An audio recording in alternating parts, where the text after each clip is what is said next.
Greetings and welcome to the Destination Goa Trance podcast, bringing in-depth interviews with artists, label people, organizers from the golden age of the 90s to the modern era.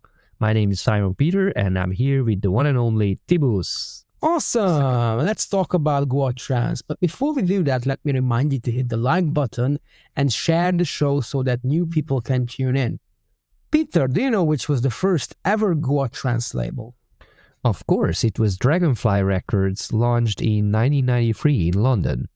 It was ran by Martin Glover, aka Youth, who was already a well-established musician and producer, and also one of the pioneer DJs of the UK electronic music scene. He then went to India, visited one of the beach parties in Goa, and, as they say, the rest is history. Well, before Goa Trance, you started as a bass player of Killing Joke in the late 70s. After leaving the band, he started multiple projects, including Brilliant together with Ben Watkins of Juno Reactor, Stefan from Total Eclipse, and Jimmy Cotti of the KLF. He also became a sought-after remixer and producer, producing A-list stars and making remixers for acts like the U2. But he also took part in the writing process of the first The Orb album and had a label together with Alex Peterson. After his experience in Goa, he started working on a label and a compilation to showcase the sound of Goa to a wider world. He gathered a bunch of talented producers and engineers around him in his London studio named Butterfly. Legends of the scene like Simon Posford, Ott, Man with No Name were all dipping their toes into the developing Goa trance sound under his wings. Later, he created Liquid Sound Design label for his own downtempo output and released multiple genius psychedelic dub albums. Today, both Dragonfly and Liquid Sound Design are active again. We had a short window of time between recording sessions to talk to him and poke his memories of the early days of the scene and the inception of Dragonfly Records. So without further ado, let's hear it directly from Youth himself. Why don't we just jump in there and start in the beginning? So where did your fascination for electronic and psychedelic music come from? Yeah, I think I suppose from the 70s, really, Pink Floyd, Tangerine Dream, I Feel Love, Donna Summer, high energy disco in the late 70s, and some of the electronic punk like The Normal, Fat Gadget, early Human League. Yeah, all that was quite inspiring. And of course, Killing Joke had an electronic element with we had a synth player and a keyboard player, Jazz Coleman, who's still one of my favorite keyboard players. Actually, amazing. Yeah, he was also the vocalist in the band, right? Well, initially we shared all the vocals, and then he became the vocalist. Yeah, but he's a great synth player, fantastic. And very distinctive. If you listen to Killing Joke's first album, like Requiem, starts with this pulse. And I enjoyed that. And, very quickly in the early 80s with Brilliant, we had other keyboard players. I was doing early electronic music with Ben Watkins as the DJ Breakbeat album. That was very impactful on emerging industrial and electronic music. Then featured bands like 400 Blows, 23 Skidoo. It was quite dark, and that was quite popular down at the Batcave. I just went to a talk on the Batcave. Batcave was this goth club in the mid-80s that started goth, but also had a broad spectrum. They play a lot of electronic music and have electronic bands. Ignore the Machine, Alien Sex Fiend, very electronic single, which was a big anthem down there that I produced. And I was also working with bands like on the Batcave compilation, Young Limbs, Test Department, early industrial things. Of course, actually in Goa, when I first went to Goa in 89, there was quite a strong industrial edge to a lot of the music then, which included bands that sounded similar to Split Second and Eats Rev, the Belgium New Beat thing, which was a sort of side wing of early industrial, but a precursor to the German EBM, electric body music thing, which came in with DAF and the German late 80s Palais Schaumburg. And that directly led into their techno element with Sun Electric and the whole Berlin scene. And I was quite involved with them through my own label with Alex Patterson, Wow Mr. Modo. We put out a Loco by Sun Electric and other Sun Electric, Thomas Folman electronic projects. And people cite that as being the birth of Berlin's electronic techno scene, those records, those guys, actually. So that's really significant. And yeah, I think that early Goa sound did have a strong electronic element. But then it was, I mean, yeah, it was just kind of like radio. A lot of the records then in Goa were very rudimentary electronic. They reminded me of like early Depeche Mode or even some of the earlier acid house, like Adamski type tunes, just looped very primitively and incessantly. I think that was to create that sort of repetitive trance element that works well when you're taking psychedelics. But it was, they said, it took me a little while to get my head around because I'd just come from the second summer of love in London with acid house and Ian St. Paul's Club, Spectrum, the rave phenomena coming out of that very quickly. In 89, 90, free parties. I was putting on illegal parties in the woods and countryside with Ian then. And so that was a much more sophisticated sound, actually, on acid house. And it included that Balearic sound, which was kind of cheesy indie music in a way that you could listen to by the pool in Ibiza that somehow worked well on the dance floor in Future or Spectrum. It was eclectic, and I think that was a bit of a hangover from the New York Paradise garage scene, but it's interesting. That didn't work in Goa because it was too commercial sounding and it had vocals and stuff like that, and Goa had been distilled down to its sort of boned essence.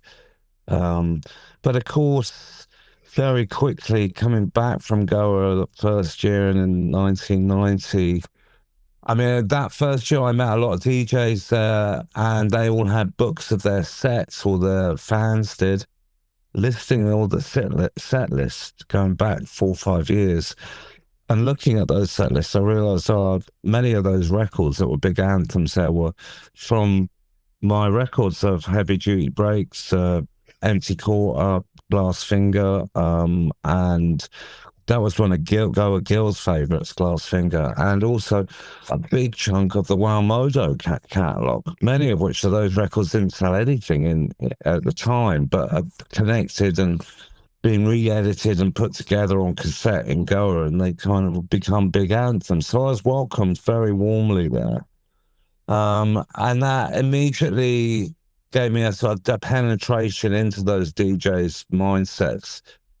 And many of them actually had a very broader perspective. Funny, Hamish, the DJ at the Batcave, who'd also been in Gong and was from New York via London, he had a picture on his presentation of he'd list his sets and his records in his notebook, and he'd work out the BPMs with his second hand on his watch and write the BPMs down.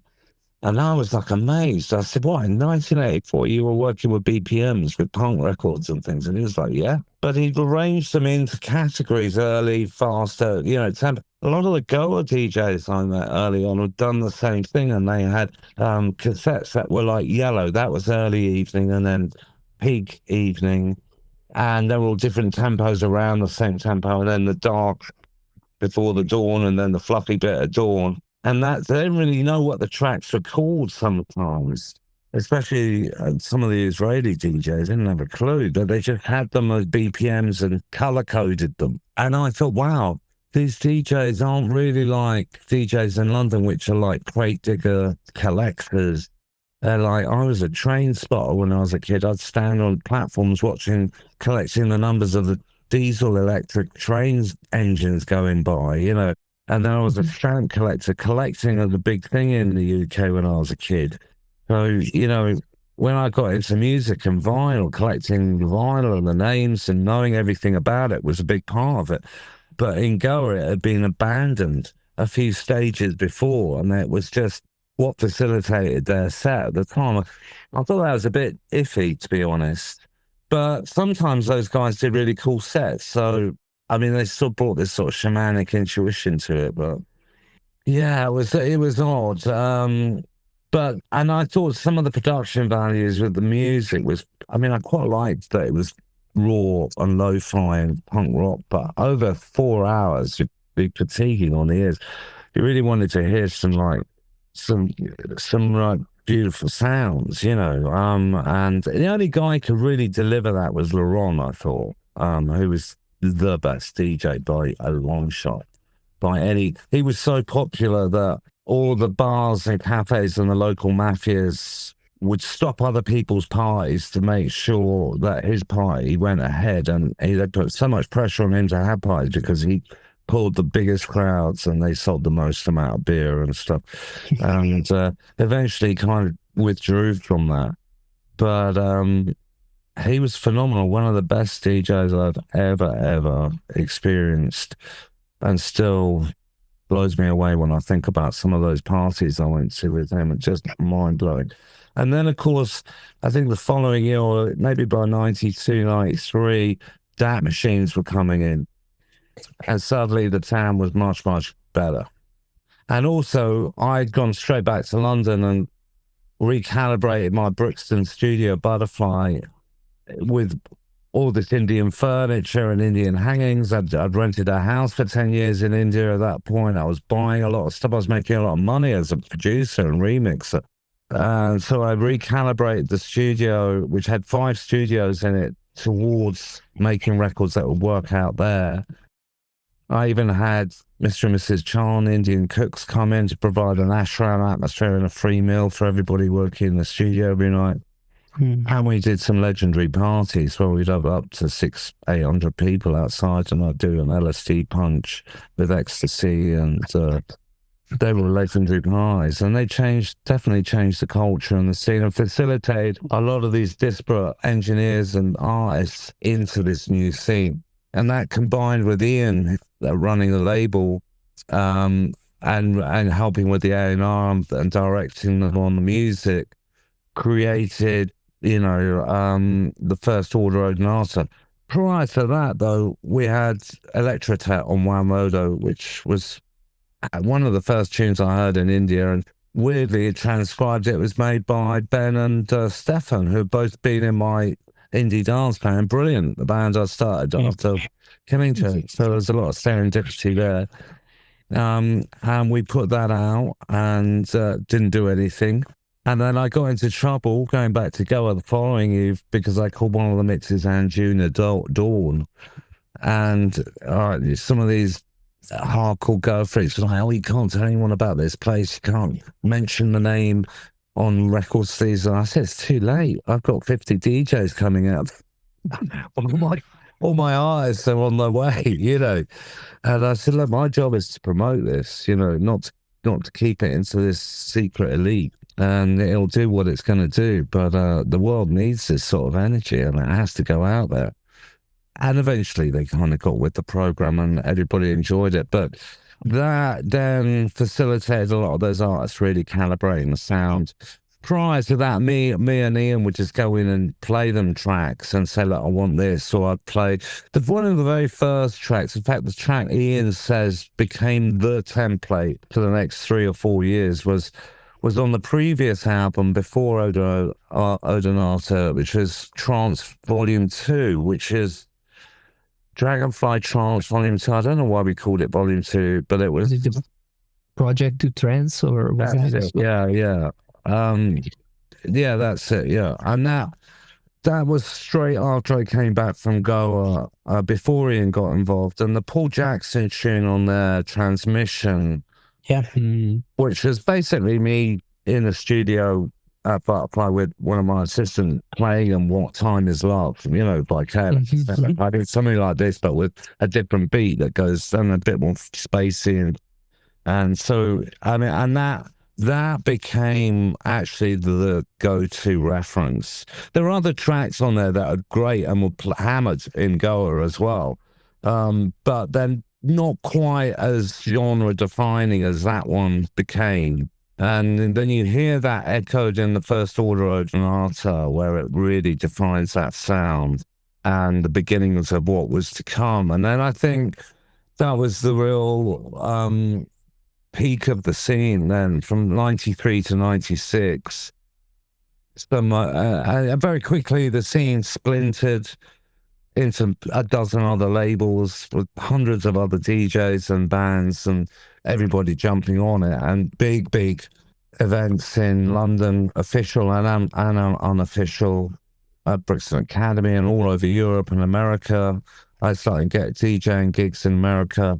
Had a residency at Twilo, and I did 5 a.m. till 7 a.m. just playing hard trance, and a couple of other clubs, Limelight and other ones, and I'll be going out there every other month, and that was like hard trance. It was weird because there didn't seem to be that many go-aheads or freaks there, but everybody knew that sound and they loved it. And it was, they put me on so late because that's when I see these lines forming on the dance floor, and I go to the promoter, I say, what's that? And he goes, oh, that's the line for the drug dealer. It'd be all the freaks who wanted the drugs would kick in then about 5 a.m. and then go really hard through my set. So, it really became an explosion. But I think by 96, 97, it started to get a bit darker, and the production values got a bit more, almost like heavy metal or something. But suddenly everyone's trying to make these really dark, and busy soundtracks, and I kind of found it, I didn't like it so much. I mean, I had Sine Spiral tried to Butterfly, and that was hardcore gabba, techno, and I found that hard to listen to as well. But I didn't want to turn Spiral Tribe into Goa Trance. I left them to do what they wanted to do as they did it and not interfere. Although in the book recently that came out about them, they're saying we regret you didn't get more involved with the production. But in a lot of cases with Dragonfly as well, I just provide and facilitate a studio and an oversight as A&R and a label to allow those artists to do what they wanted to do, and that was quite unique, I think, and that created a whole genre. But I must admit, by the end of the 90s, I was very disengaged. Although when Darren Stubbs Dazzle was managing the label in the middle, we started another label, Camouflage, which was more minimal, had the artists like James Monroe, and all those labels were and emerged out of Butterfly Studios, Flying Rhino, Tip, loads from Blue Room. It all started with a lot of our original Dragonfly artists. And I think by 97, I mean, some of the more older heads wanted a more minimal sound and a more fluid sound. And I think that's kind of became really kind of cool, actually. And you hear it a lot now in more down-tempo sort of trance sets, and I really like that. And then we also, at the same time, started Liquid Sound around then to facilitate a more ambient, chill-out sound to it, coming from the Orb and the Little Fluffy Clouds. That made a lot of sense, as I was quite, central to that. And of course, some of those albums become classics, and that created a whole genre. Also, while I was doing the events and parties, I'd introduce heads to do talks. Terence McKenna, really significant people were Fraser Clark from Megatripolis, people from the 60s, really, who I felt could benefit my generation's wave of underground psychedelia with some of their experiences.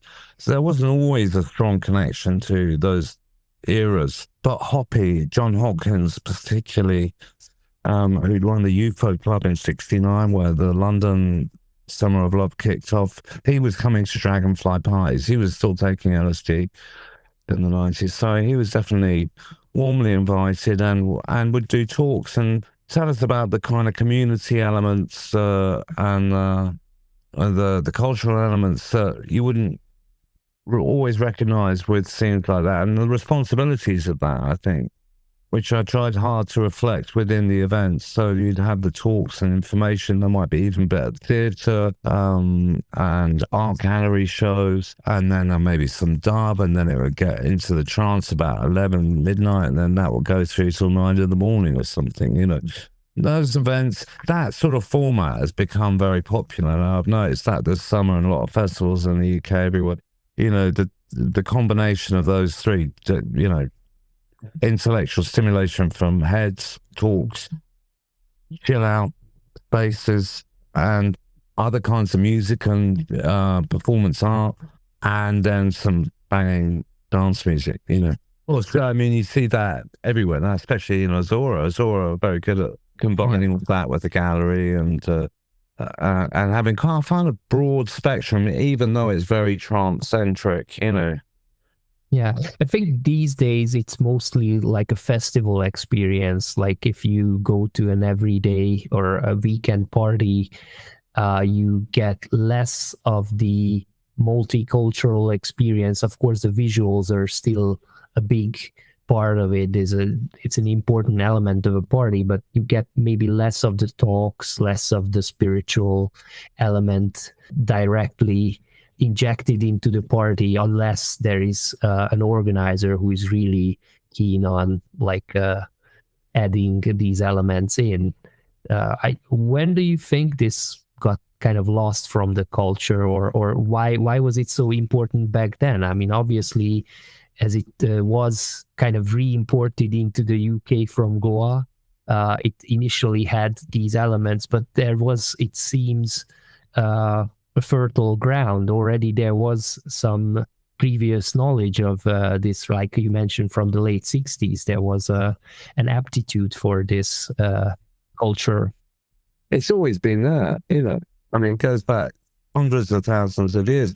Gilbert Gill was very articulate in expressing it as redefining the shamanic ritual for the 21st century. I mean, that's what it is. Yep. So that underground psychedelia credit to Greek Silesian rites, European, Bohemia, Berlin 20s, 60s beatniks in America, hippies in the 60s, punks, 70s. I mean, it's all part of the same river of culture, you know.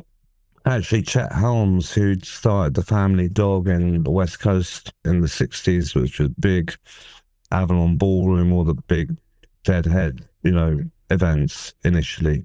He'd studied classical Greek philosophy and history, and I interviewed him. I've got a book coming called Freaks of Philosophy with a lot of the heads we invite to these events, and it's all about their philosophy. And he said that his inspiration was the ancient Greek idea of sanctuary and debate, and you know. And then if you go further east to India, you have Darshan with the gurus.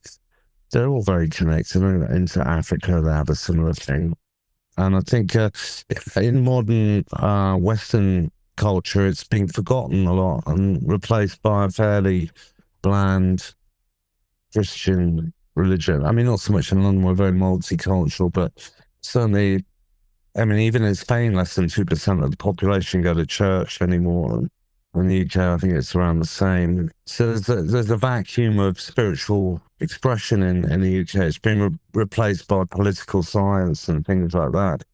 That doesn't really heal the soul or facilitate the journey of the soul in the way shamanic practices can, or even archetypal ideas like journey through the underworld and the Greek that sort of thing. These are all echoed in the DJ sets and the nights, really, and also in the artwork that came with them in the 90s. And still, and I think that's facilitating a huge kind of spiritual renaissance towards pagan ideas and philosophies of nature-based spirituality, and that's just huge. I think, weirdly enough, electronic music really taps us into a kind of organic part of our universal nature. Even though it's kind of electronic and artificial, there's something organic about it, especially with I suppose the modular things. Yeah, I mean, it's just really, I distill it down to sort of, it's like qualia, Sufi ideas. It's all about getting into a trance and losing our sense of identity through the music and trance, tapping into collectives and music and tone and frequency.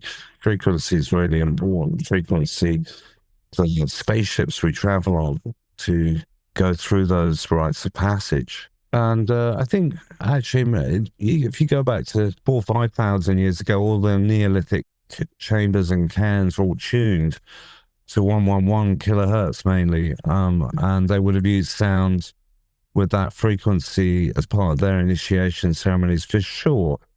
You get a standing wave feedback at that frequency, like in Knoll, Ugrange in Ireland. There's a window above the door, and that chamber's full of smoke, and the smoke comes out with that frequency affecting it. It will bring it out in a serpentine wave. If you've got a couple of thousand people watching the equinox dawn, serendipitously it's the equinox now, yesterday, they will see a light and sound show akin to Pink Floyd and the Orb, with the sunrise, sun coming up and the smoke coming out like a dragon, serpentine dragon, and the feedback frequency would make 12 people sound like 30, and it would have been a spectacle and was designed as that to create shock and awe and allow you to penetrate that moment, that natural moment of equinox or solstice even deeper. And I think in many ways, just observing those things through the wheel of the year really kind of brings your psyche into sync with nature and things, and that can be really inspiring and healing, and totally a way of detoxifying from the virtual digital world we find ourselves in, and the reality of existential dread of being human and knowing we're going to die, and what does that mean? And all that stuff comes into it. But ultimately, you can take LSD and not have a spiritual experience. You can have just a sound and light show that's entertaining. Same with other drugs. It's not integral to that experience. In fact, in Goa, a lot of the people who would be dancing the longest were the sannyasins down from Pune, who wouldn't take drugs at all, and they would dance non-stop for 6 hours. The drugs can confuse things. They can open doors, but they can leave you physically, emotionally, intellectually, spiritually a bit charred. Nevertheless, we're creatures of curiosity, and we want to explore, and we want to get high, and we want to feel those feelings. We want to enter those other dimensions, and we will always be doing that, I'm sure. That is part of the tradition too. But it's not the entire story. And how do you remember, how did the Goa attitude spread in the really early days, around when you established Dragonfly, maybe when the first compilations were released? How were the parties? How were the people reacting to this new music that was never before heard? Well, there was a little bit of an underground scene in London anyway. Tip were already doing parties, but maybe just 100 people. But they were evangelical, and they're very hard to get into. So there was a little awareness, but people coming out of rave and acid house were already tuned to those frequencies a bit anyway. This was just taking them a bit further, deeper down into a psychedelic bedrock, cut out a lot of the more commercial elements. And also you'd have punches like in Goa, so people would all come up on the same high at the same time or around the same time. And that was very bonding. And I think eventually, if you allowed yourself to let go of your preconceptions and just go with the beats and the music and the DJs, you will get to that point of transcendence, which is the whole point. Nevertheless, for some people, I remember my very first party I went to, and I went with 3 friends, English people I met in India traveling. I knew one of them, 2 of them actually, from London. And 4 of us in Thailand, it was a Goa Gill party. And 2 of us got it and stayed all night, and 2 of us didn't, and they left early. And I found with everyone I invited out, not everyone got it. I mean, probably about 30% actually really got it. The rest was a nice experience, but that wasn't it. So I think, again, looking back in history, it has had moments of mass popular explosion, but often it is in the fringes of counterculture. And that's more of a select minority to the mainstream. Nevertheless, you see, the culture we're in now is a culture of niches, where a niche like psychedelic trance can facilitate a festival like Azora. That's pretty mainstream. And you see some of the artists who have blown up out of psychedelic trance become mainstream, million seller artists, So, there are different tangents to it than maybe from the 60s or the 70s punk or whatever, but generally they follow an archetypal route. And what's amazing about psychedelic trance is it just gets bigger, maybe because it hasn't been overly commercialized. There's never been much media. It's never been featured in many magazines or other TV media. And it's always retained an underground mystique because of that. Also, it's never been hip to hipster aficionados in the city of London. And even when it was massive in the 90s, it was definitely the object, the target of much scorn and derision from emerging East London hipsters, and house enthusiasts or whatever. But I've always argued, and that found true when I was DJing in New York and London at that time, that some people are taking certain drugs, they're taking a lot of psychedelics. Eventually, you have to go to that place of pure trance. Even if you're a house DJ like Darren Emerson or someone like that, when he's doing a 2-hour, 3 a.m. set in Tokyo or London or somewhere, the difference between that and some of the trance sets you'll hear in Azora isn't that much, because that's the only place you can go, actually. It's a distillation alchemical process, and eventually you take out all those other elements, you're left with psychedelic trance. Obviously, there's cliche trance. I mean, I can barely go near the main stage in Azora because it's all 150 BPM galloping, giddy up trance. That just sounds like some kid's TV show or something to me now. I just can't. I find it really hard to take it. Not to say there are some artists that played at that speed that I'm like, wow, that's amazing. Ben Watkins, for example, can deliver something like, wow, out that tempo. But very few of those producers can. And I think even at 140, he kind of pushing it. And I much prefer trance that's more like 126, 124, 126 now. And I always have, so that's just personal taste, though, I think, because it still remains very, very popular. The faster stuff, and the stuff I like is much more niche and isn't so popular. So, but I don't really count. Yeah, but the problem is that nobody plays that type of music. So it's actually, we don't know whether people would love it or listen to it because nobody plays it. Well, that's a big, yeah, you've identified a big problem with a lot of the DJs on the scene now. They don't play other people's music. They just play their own sets.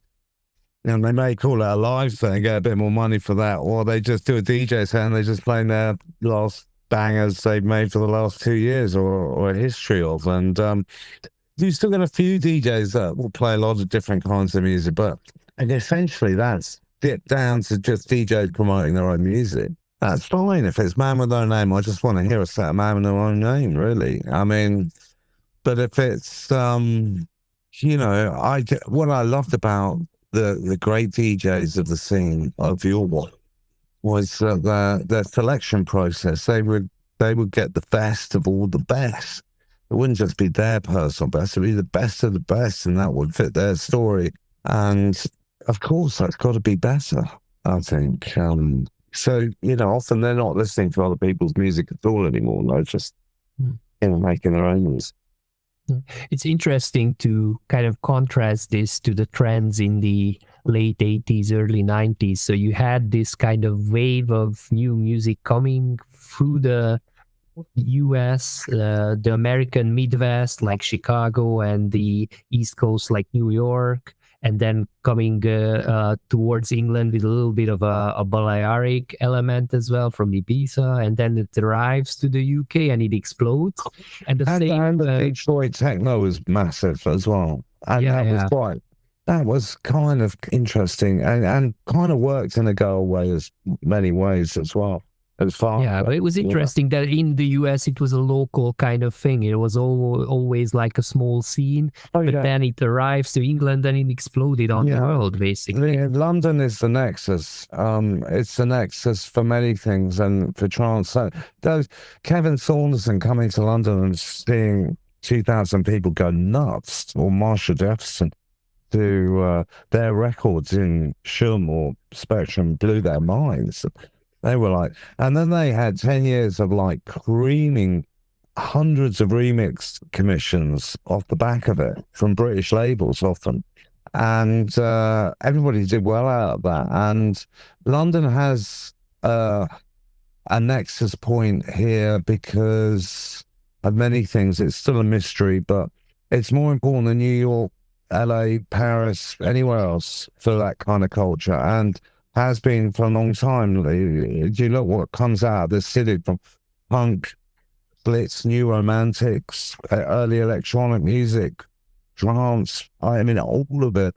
It's small enough where something can go national here, but without it taking too long. Whereas America, it takes a year or two for them to absorb anything new. So big, you know, sometimes Europe's like that as well, but the UK's an island, and it's small enough to be able to blow something up big, but small. And that's not just with electronic dance music. I mean, that's a lot of bands had to make it here before they could make it back in America, whether it's Nirvana or Lenny Kravitz. If you can make it in London, you can. It used to be said, you make it in New York, you make it anywhere, and that's true as well. But London, particularly, if you can blow up here, you pretty much guaranteed to blow up everywhere else in the world if they play their cards right. And I think that stands to the ethnicity and multiculturalness and the mashup of that in London. It is a city of immigrants, and it's a big city, and it's also a financial center, so people have money. And it's also been significant in other cultural ways, like with poetry, writing, film. All those things have been groundbreaking in some way here. And then also the thing with fashion and art schools and fashion colleges in London, combining with underground music, you get something like punk, you know, or, you know, and that's quite rare. It doesn't happen like that in other cities. I mean, it does. Like New York is famous for their punk and doo-wop and lots of things culturally, but not quite in the same way as what London has done. And that makes it like, you know, the best city in the world for me. Yeah. And still blows me away. It just how much is going on here. It's a big city, but it's a city of villages, you know, that flow into each other. So you can create little local things that can then mycelium-like spread to other ones, and then you have a big city thing.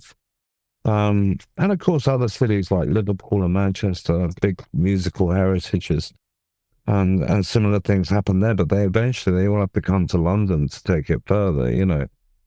And once you've done that, then you have to take America. That's another thing. That's not so easy. But even the Eagles had to make their records here and kind of get it right here before Paul Simon, all those guys.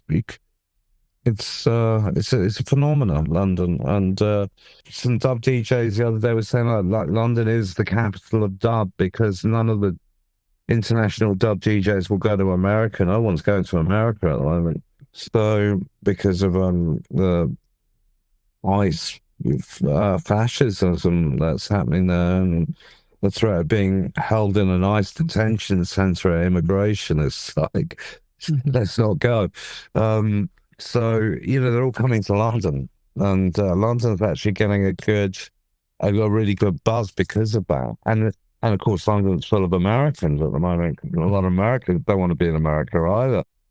So that's creating an interesting mix in the streets and clubs, and creating an interesting synergy and, mash up. So you did have this kind of intention with this kind of Western wave coming through California with the hippies, through India, Goa, and then coming back to London to try to grow this thing with your own label, try to explode this into the world through the London scene. Was that already the vision back then, basically, to just show it to the world through this lens? Goa and Ibiza are very connected. For European hedonists, winter in Goa, London or another city in Europe, get your jewelry together. They may then do the festivals in Europe and then end up in Ibiza, for the summer. And that's been going since the 20s, 30s, I think, Yeah, it's a good lifestyle. I'm very lifestyle orientated too. So, but London, I've got a studio in Spain. I travel a lot. But London's always good to come back to, and London's where I can get really creative and focused. Despite all the detractions that I will get here, it's got an energy that really helps. Other times when I've been in America's often felt too big to be possible to penetrate at any level, and you're just going to be round up by that machine in some way. Whereas London, you feel you can slip through the cracks a bit and achieve greatness in many ways. And it's not too inaccessible or difficult. I'm not so sure if that's true today, but it used to be. Do you remember who drew the original Dragonfly logo, and why the name Dragonfly? You had the other label Butterfly. Was that the reason that was called Butterfly? That's why you named it Dragonfly, or where does the name all come from? Butterfly was first, and Butterfly happened just before I kind of went through India.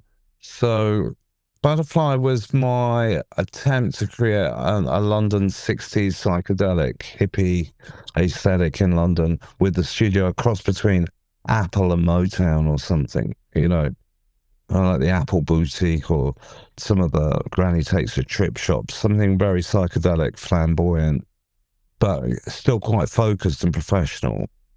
And then I went to India, and then that became overwhelmingly an Indian aesthetic, which fitted into that as well, And then I think while I was in India, I think I was doing a meditation in Arambul, and then this dragonfly sat on my finger or something, and I thought, oh yeah, this is it.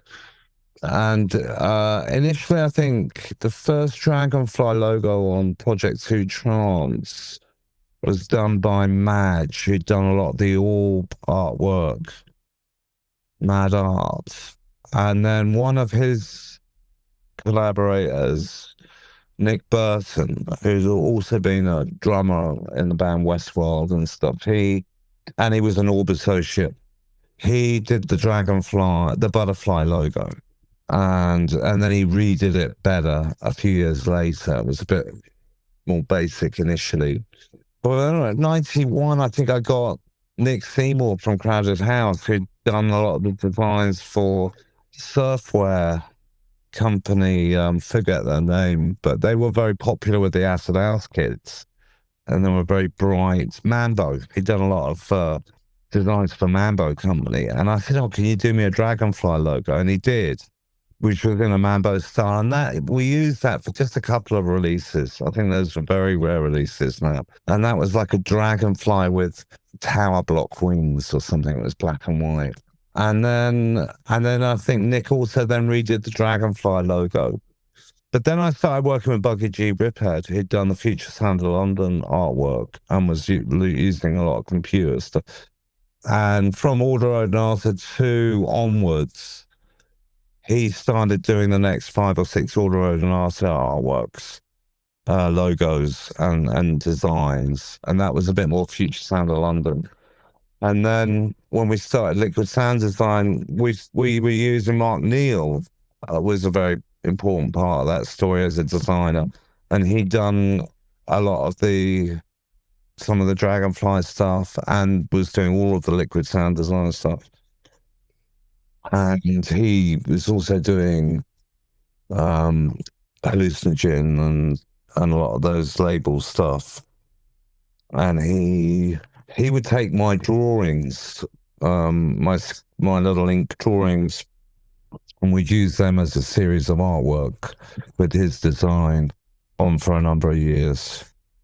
He retired many years ago, but he was very good, and he did the Celtic Cross album artwork, and I think also the Return to the River Ganges, which preceded the Celtic Vedic album we did a few years ago, part of that triptych of albums, but he didn't do that artwork.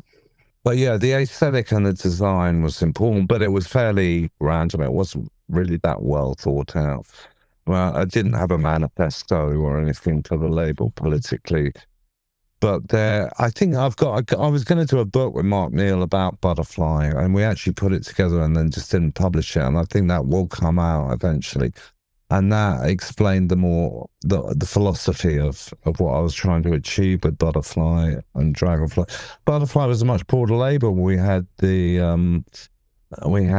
Killing Joke, System 7, the Drum Club, which had come out, Spiral Tribe, and many other things, and Killing Joke. So it was quite a broader spectrum, whereas Dragonfly was specifically trance, Liquid Sound Design was specifically chill out. Yeah, we wanted to talk a little bit about Black Sun, for example, which was your own output back in the day, how that comes. Also the Devil Circus album. Oh, Zodiac. Zodiac. Yeah. That's the artwork Buggy G gave me, which was the album sleeve for that. He ended up doing a big poster of it. I don't know if you can see it with the light, but next to the Jimmy Corti acid shield. See that? Yeah, it's right there. Yeah. And that was a picture of his corridor and his tower block. It was very dark. But that was a great album, a classic album, yeah. And I've just been mastering and mixing up a new Zodiac Youth album that's rock. It's not trance. That's taken 20 years to fulfill. And I dare say there'll be some trance mixes of that along the line as well. But those were just offshoot projects, really. Of just excuses to work with people I wanted to work with, like Zodiac. Black Sun was me, more like my own sort of trance stuff. And I did a few other things under other names. But Robin at Liquid Sound Dragonfly now was saying she might want to do a compilation of some of those older tracks and unreleased ones, which would make sense. Dub Trees was my dub project. I haven't really branded those projects in the way that like the Orb or Spongle has become a brand, and that's possibly why they remain quite underground and unknown for most people. And yeah, but I suppose that's because I've got Killing Joke and other things to think about in that way. But yeah, I could have. It's also confusing for me and other people if I'm putting folk records out as youth or trance records out as youth or dub records out as youth. It's like The only other person I know could kind of get away with that was Andrew Weatherall, and we spent a lot of time together and worked alongside each other a long time, so that's similar. But yeah, I don't know. If you've got any clues of how I can improve that, let me know. The old Dragonfly catalog is not available anywhere. Are there any plans with Robin to at least make them available digitally so that the now... Yeah, sometimes, but they've all kind of reverted back to the artist, which is right and proper in a way. But I think Robin's talking to some of them about re-releasing the very first Ordinata or things like that. Yeah. But so much is so complicated, like East of the River Ganges is very, very difficult to get clearance on those things now. Yeah, some are just a moment in time, and they will remain very rare moment records or CDs for that reason. That was another thing I did. Another name I used actually with Dragonfly was Transparent. There were a couple of tracks there that were really strong, I thought. I played one recently at Azora, actually, I think. And they kind of sound more like today than they did 10, 15 years ago. So I'm quite happy with that. Yeah, it's I suppose one of my big inspirations is Lee Perry, and he made thousands of albums, one of the most prolific producers, artists ever. And I've always liked the idea of making a lot of things under pseudonyms and just having a lot of records out there that aficionados and people can discover later on or collect later on or collect now. And I've been fortunate, and many of them have become very collectible, so that's great. But I'm always kind of it's weird because even though I've run labels and I do A&R and I produce bands and artists, so I'm always looking ahead. I'm very not very often looking back. Good at looking back and promoting or curating what we've done before in a new way, because I'm always too busy looking ahead. But I'm getting older now, and that's the time to reflect and reassess and revalue those things, and that's been good to do that. And because of that, there will be some like other older stuff coming up for sure. That was our interview with Youth. We hope we can catch him once more to talk about his impact on the psychedelic downtempo scene as well. We hope you liked it. Thanks for listening, people. If you enjoyed the podcast, hit the like button and be sure to subscribe and share the show. If you have any ideas, questions, leave a comment or message us on Facebook.